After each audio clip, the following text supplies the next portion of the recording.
बोलो। बिना दर्पण के जब आंखों में लगा हुआ काजल नहीं दिखता, तो बिना भक्ति बिना प्रेम के भगवान कैसे दिखेंगे। तो भगवान को देखना है तो शर्त है दो, आपको दो चीजें छोड़नी पड़ेंगी। क्या छोड़ना पड़ेगा? क्या छोड़ना पड़ेगा? अहमता। अहमता मतलब अभिमान, अहंकार, ईगो, घमंड, दर्प, एटीट्यूड। क्या छोड़ना पड़ेगा? अहंकार। और दूसरा क्या? अहमता और ममता, मोह। तो आप दो चीजें छोड़ दें, जिस दिन ये छोड़ दोगे उसी दिन भगवान मिलेंगे। भगवान के मिलने में देर थोड़ी है। अच्छा एक बात बताओ, बाल्टी में या किसी बड़े बर्तन में गंदा पानी भरा है, तो क्या गंदे पानी में आपका चित्र दिखाई पड़ेगा? लेकिन वही पानी जब साफ हो जाएगा, ये भैया अच्छा सो रहे हैं बिंदास,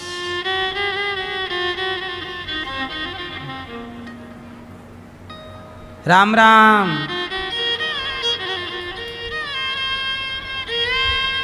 है गई नींद? ये है कथा का चमत्कार। कथा में बढ़िया नींद आती है। ओ भैया, क्या बच्चे को मोबाइल दिखा रहे हो? तुम भी चला रहे हो, बच्चे को भी दिखवा रहे हो। सुनो,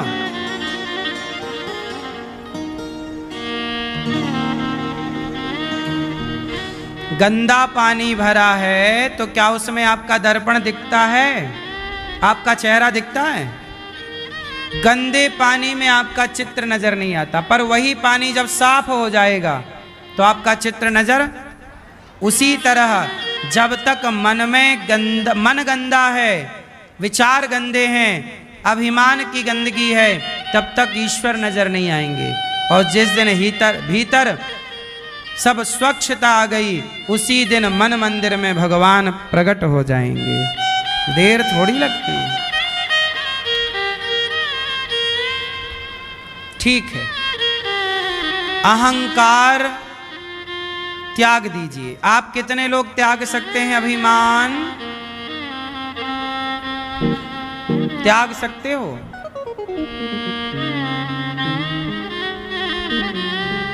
एक आदमी बोला, महाराज जी हमारा घर बहुत बड़ा है, हमने बहुत मेहनत से बहुत पैसे कमा के बनवाया है। हमने कहा, एक संत जी से वो ये कह रहे थे, संत जी ने कहा कितना बड़ा है तेरा घर?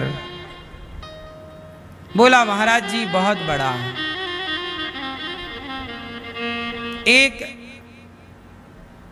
2 एकड़ में हमारा घर बना। उस व्यक्ति ने कहा, संत जी ने कहा अच्छा, तो वहां पर ग्लोब रखा हुआ था, ग्लोब, दुनिया का मानचित्र। तो संत जी ने कहा कि बता, इस पूरे मानचित्र में भारत कहाँ है? अब पूरा मानचित्र जब आप देखोगे, इतना बड़ा मानचित्र, ग्लोब इतना बड़ा, ग्लोब में आपको इतना सा भारत दिखाई पड़ता है, इतना सा। बोलो हाँ। इतनी बड़ी धरती में भारत कितना बड़ा है? 2 इंच का। हाँ या ना? कहा किस भारत में? बता भैया ये यूपी कहाँ है? तो यूपी इतना सा उस ग्लोब में। कहा कि बता यूपी में ये तेरा शहर कहाँ है? तो बोला कि मथुरा। ये अब बोल तेरा घर कहाँ है इसमें? दुनिया के मानचित्र में कहीं तेरा घर दिख रहा है? तू कितना भी बड़ा कहता जा, कितना भी घमंड में रहता जा, पर घमंड कितना भी कर लो, पर तेरा घमंड है कितने दिन का? कितने दिन चलता है घमंड बताओ?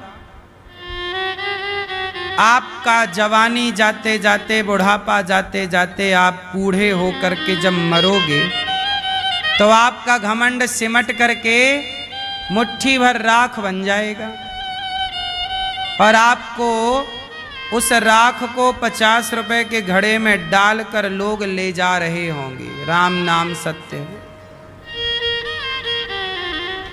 हाँ या ना? हम कितना भी घमंड कर लें, लेकिन होगा क्या? एक दिन 50 रुपए के घड़े में एक दिन हमारी राख आ जाएगी, आपकी राख भी आ जाएगी। आएगी कि नहीं? क्यों मैया? चिता पे जलोगे तो क्या रहेगी? राख। फिर कहाँ गया तुम्हारा घमंड? घमंड सबका एक दिन चिता पे जल जाएगा। क्यों करना है घमंड? किस बात का घमंड है?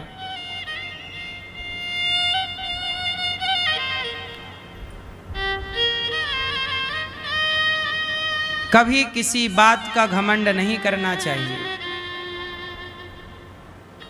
कितने लोग घमंड करने वाले घमंड कर करके समाप्त हो गए। इसलिए बिंदास जियो ये मान करके कि हम किस बात का, हमारे पास है क्या कि हम घमंड करें? जो हमारे पास दिख रहा है वो हमारा नहीं है। आपके पास घर दिख रहा है कि यह घर आपका, गाड़ी आपकी, व्यापार आपका, पैसा आपका। साहब ये कुछ भी आपका नहीं है, ये केवल आपने कभी पुण्य किए होंगे तो आपको ईश्वर ने धन धान्य देकर भेजा है। ये पुण्य का प्रभाव है, ये धन आपका नहीं है। यदि आपका है तो फिर ले जाओ मरने के टाइम। कौन बांध के ले गया? बोलो मेरी मां। इसलिए पैसा आए तो समझ लो कि ईश्वर हमसे कुछ बड़ा समाज की सेवा का काम कराना चाहते हैं। धन मिलता है तो धर्म करिए, धन मिलता है तो धर्म करिए, पैसे को अच्छे काम में खर्च करिए। ये नहीं कि बड़ा सा घर बनवा के सबको घमंड में दिखाते रहो जी ये हम वो।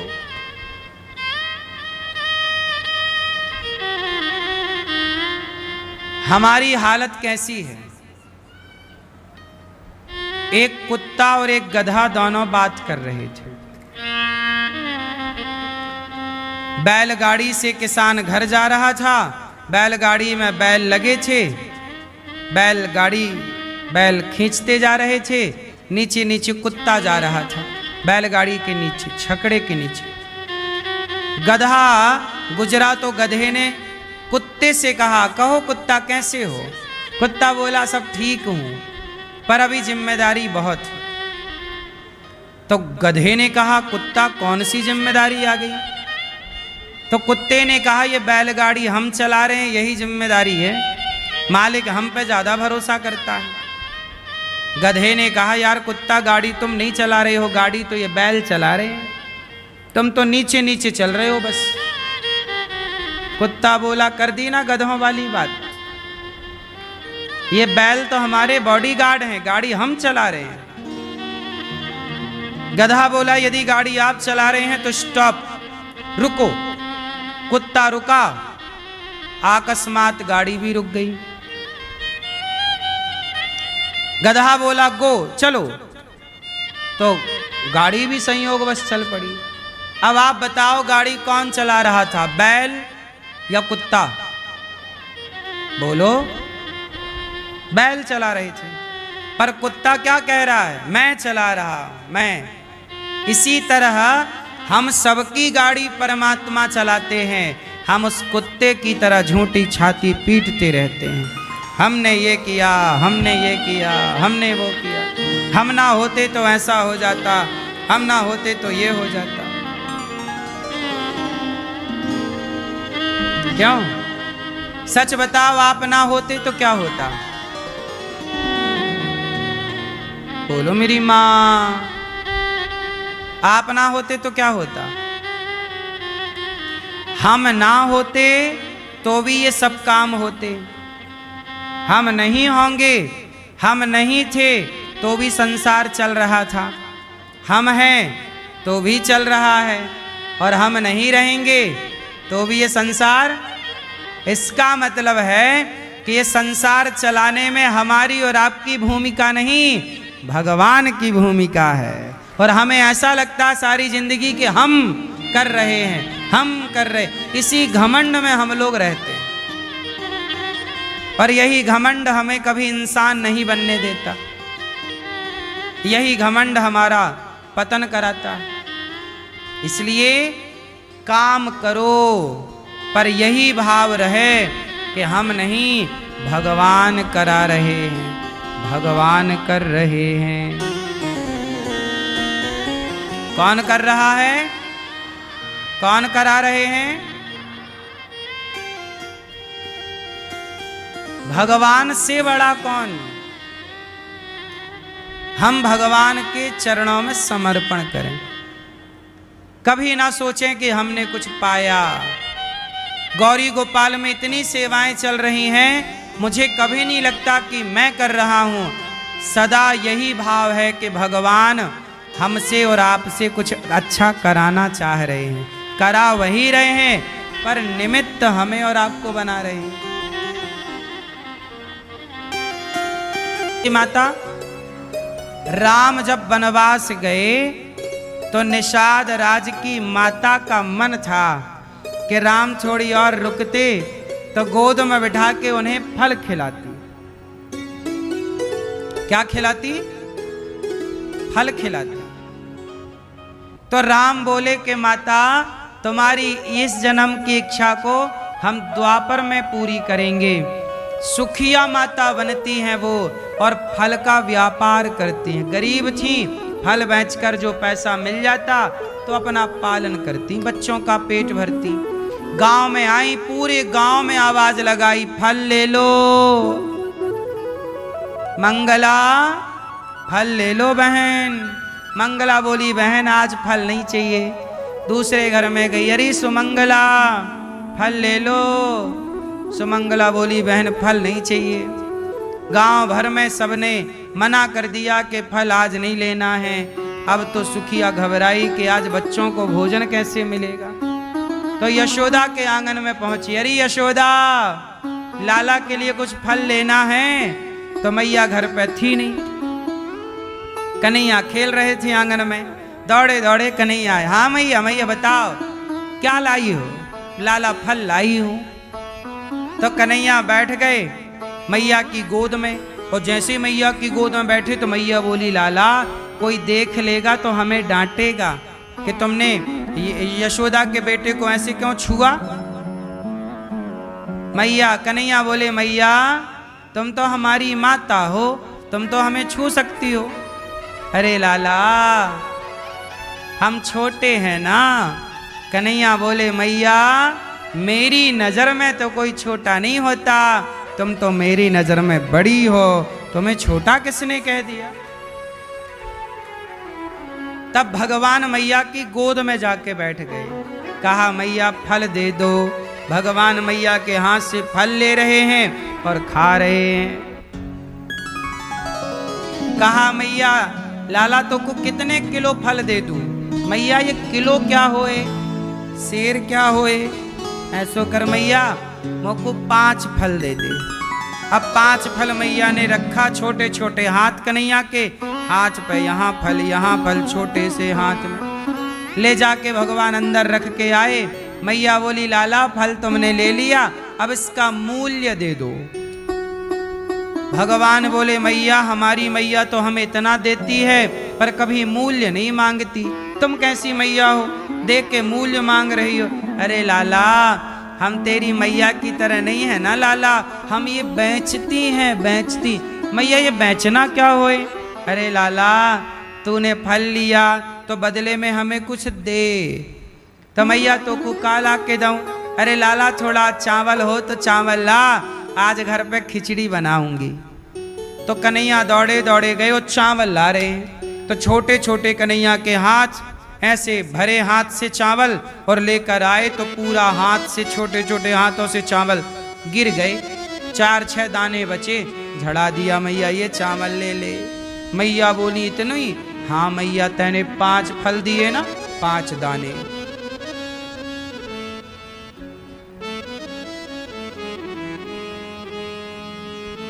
अब मैया बोली कोई बात नहीं। वो मैया टोकनी ले गई और घर ले गई। और जब घर ले गई तो मैया बोली लाला अच्छा ये सारे फल तू ले ले, जब भूख लगे लाला तू खा लियो, तू है बड़ो सुंदर, कोई बात ना है, मोको ना चाहिए पर तू खा। कन्हैया खा रहे हैं, वो टुकुर टुकुर देख रही है, सारे फल खत्म, 5 दाने चावल के टोकनी में पड़े हैं। और मैया गई घर। और जब घर जाके उतारी टोकनी, उनके बच्चों ने कहा काल आई हो मैया। और जब टोकनी खोली तो वो 5 दाने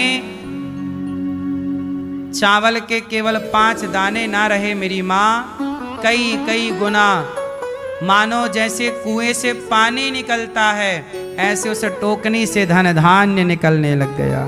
तुझे देते नहीं देखा पर झोलियां भरी देखी।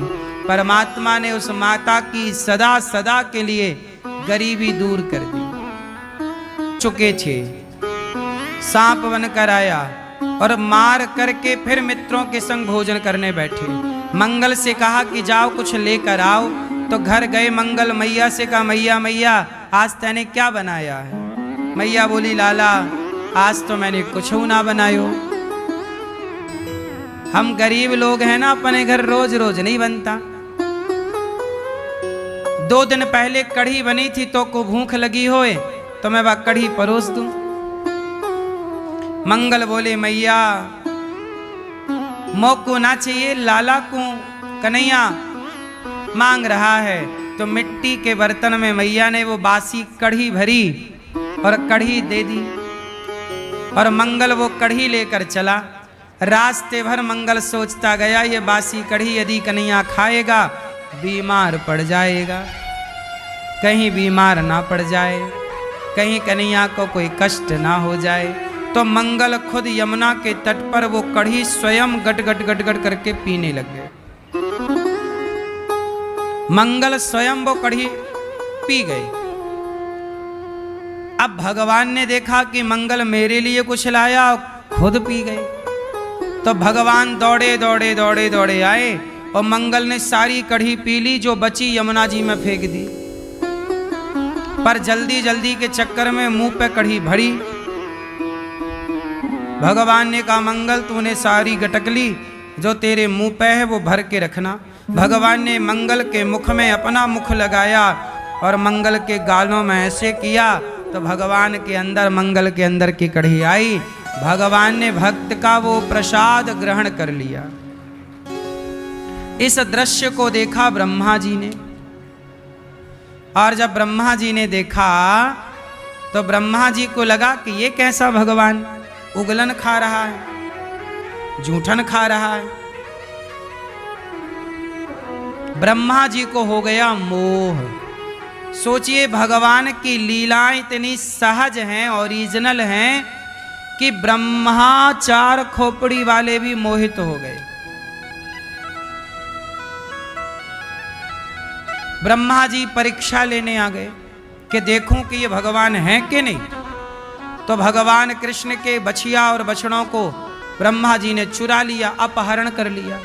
भगवान बछड़ा बछिया ढूंढने गए तो यहाँ ग्वाल वालों को चुरा के सबको ब्रह्मा जी ब्रह्मलोक लेके चले गए और वहां सबको सुला दिया। अब भगवान बछड़ा बछिया ढूंढने गए तो ना बछड़ा बछिया मिले, लौट कर आए तो ना ग्वाल वाला मिले। अब भगवान बोले कि भाई गए कहाँ, कहाँ चले गए सब। तब भगवान कृष्ण समझ गए कि ये ब्रह्मा जी की करतूत है।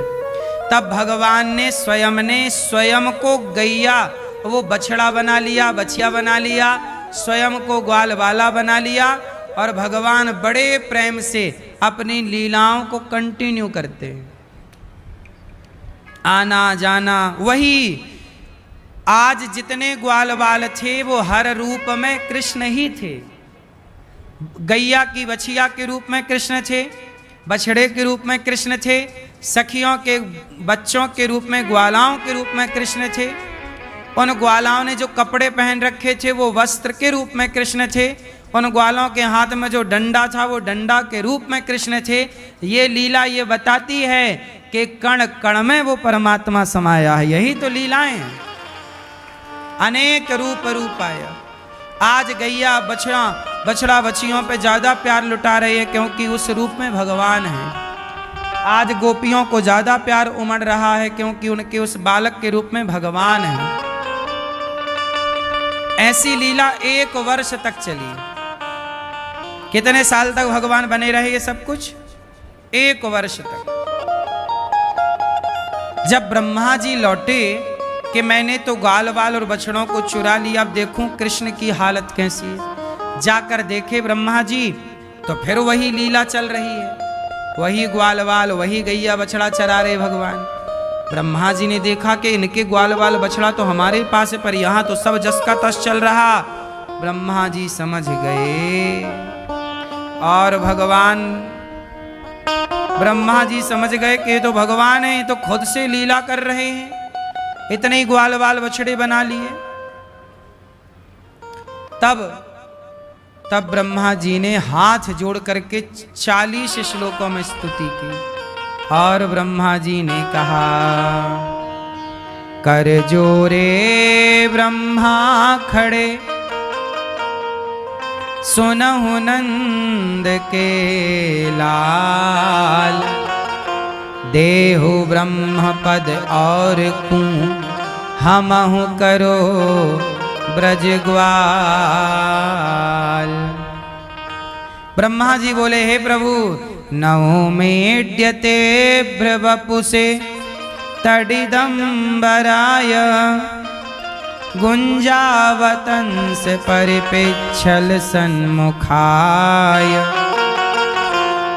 वन्यस्रजे कवलवेत्र विषाण वेणु, लक्ष्मश्रिये मृदुपदे पशुपांग जाय। भगवान के शरण में आए ब्रह्मा जी। भगवान ने देखा भी नहीं ब्रह्मा जी को। क्यों? क्योंकि ब्रह्मा जी ने भगवान के भक्तों से भगवान को दूर कर दिया। ब्रह्मा जी ने भगवान से भक्तों को दूर कर दिया। जब भगवान नाराज रहे, ब्रह्मा जी बार बार प्रार्थना किए। ब्रह्मा जी घबराए कि प्रभु आप कैसे हम पे प्रसन्न होगे। तब ब्रह्मा जी ने जब राधा रानी से कृष्ण भगवान का जब विवाह भांडीर वट में जब ब्रह्मा जी ने कराया, तब जाके भगवान ब्रह्मा जी को माफ किया। राधा जी का विवाह भगवान कृष्ण के संग हुआ, भांडीर वट में हुआ। कुछ लोग कहते रहते हैं ना कि भगवान कृष्ण का तो विवाह राधा जी से हुआ ही नहीं। भाई आप सत्संग करोगे तो सब सुनने को मिलेगा, पढ़ोगे तो सब लिया नांग। सारे यमुना जी में एक दह था, एक कुंड था, वहां पर एक कालिया नांग रहता था और वो कालिया नांग सारे यमुना जल को दूषित किए था।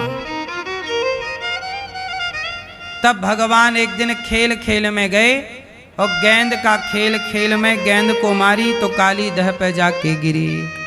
काली दह पे खेलन आयो री मेरो बारो सो कन्हैया। काहे की गेंद बनाई, काहे को बैट बनायो री मेरो बारो सो कन्हैया।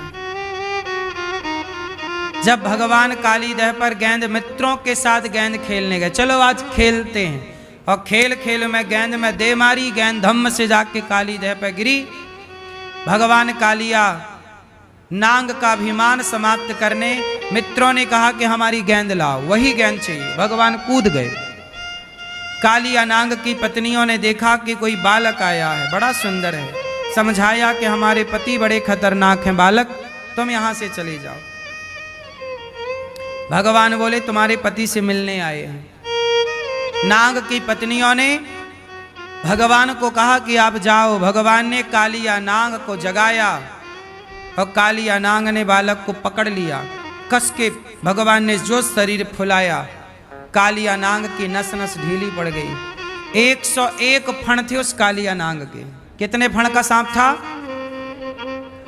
फणों पे जाके नृत्य करने लग गए भगवान। तांडव गति मुंडन पर नाचत गिरधारी। जब नाचने लग गए तो भगवान के जहां पांव पड़े उसके फण पर वो फण टूट जाए।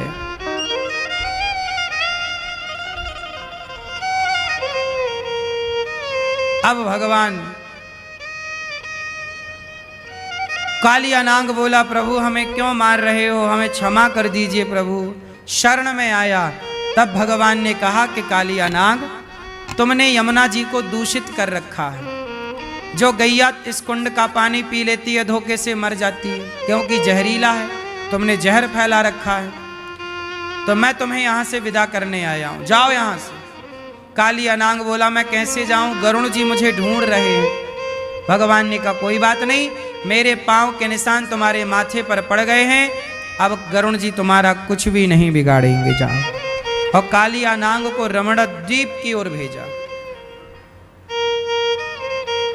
इस तरह भगवान ने जल को निर्मल किया। मानो उस जमाने में भगवान मैसेज देकर गए थे कि नदियों को गंदा मत होने दीजिएगा, नदियों को निर्मल रखिएगा। जल, ये कालिया नाग गंदी तो रखा था, दूषित कर दिया। भगवान को पता था कि कलयुग में ये सब होगा, नदियों में प्रदूषण होगा। इसलिए भगवान ने ये स्वच्छता की मुहिम चलाई और हम लोग भगवान की उस बात को भूल गए। और देखो आज नदियां अपवित्र हो रही हैं, अशुद्ध हो रही हैं। नदियों को शुद्ध होना चाहिए। यमुना मैया इतनी दूषित हो गई हैं कि कोई पानी नहीं पी पाता, इतनी गंदगी है। कैसे पवित्र हो सकती हैं यमुना जी मैया? है कोई उपाय आपके पास? नदियों को स्वच्छ करना हो तो बताओ क्या करना चाहिए? बोलो मेरी माँ। नदियों को स्वच्छ करना हो तो क्या करना चाहिए? बोलो, क्या करना चाहिए? हैं? कैसी सफाई हैं?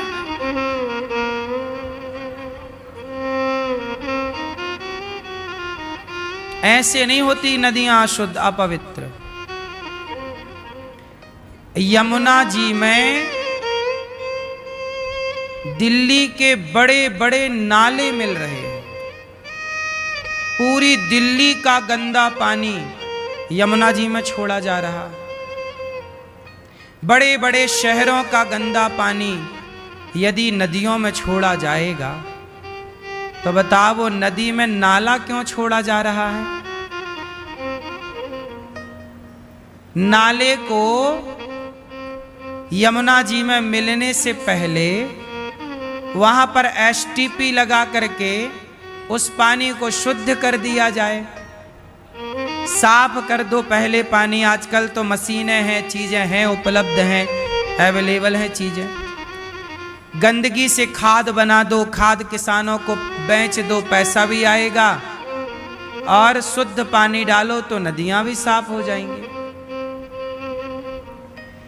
सारी नदियों में बड़ी बड़ी फैक्ट्रियों का गंदा पानी, बड़े बड़े शहरों का गंदा पानी, गंगा जी में कानपुर के कितने बड़े बड़े फैक्ट्रियों का, बड़ी बड़ी उन चीजों का गंदा गंदा पानी जाएगा तो गंगा जी अशुद्ध नहीं हो जाएंगी? नदियों का इतना शोषण नहीं करना चाहिए। हम नदियों को माता कहते आए हैं, गंगा माता है, यमुना माता है। इतना शुद्ध हम लोग कर रहे हैं। आज की 21वीं सदी में तो देखो गंदे पानी